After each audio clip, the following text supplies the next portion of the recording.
Okay, so we heard Anand talk about mob programming earlier. It's the idea where you get your whole team together to work on the same thing at the same time in the same place.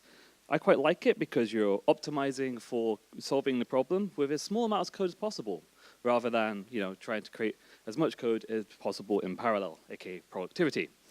Right, so when I'm introducing mob programming, I've got 3 constraints that I would encourage you to use. First one is to use a timer. It could just be your phone, or there's some fancier ones as well.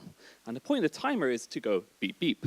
And that means every 4 minutes, someone else has to get away from the computer, and one of the mob joins instead and takes a turn.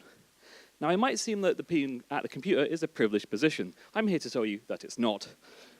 Computers are dumb input and terminal devices, and what we're doing instead is making a smart input terminal device. The person at the keyboard is basically Alexa, so we can say, Alexa, extract method, and have it done. So that's the first one. Use a timer.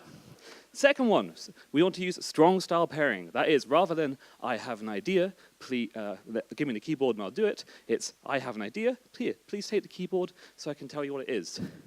And what we're doing here is, that's what the mob is. They're the people saying, we've got ideas, let's try them. So we're trying to get to the point where it's not just 1 or 2 people driving the solution, but the whole team.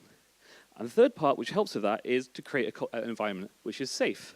It's about being polite to yourself and being kind to others. It's about listening and being considerate. And finally, it's about being respectful when disagreement inevitably happens. Because we want disagreement, but we don't want the conflict that comes from disagreement to be a death spiral which takes the team down. We want it to be something that can elevate the team up.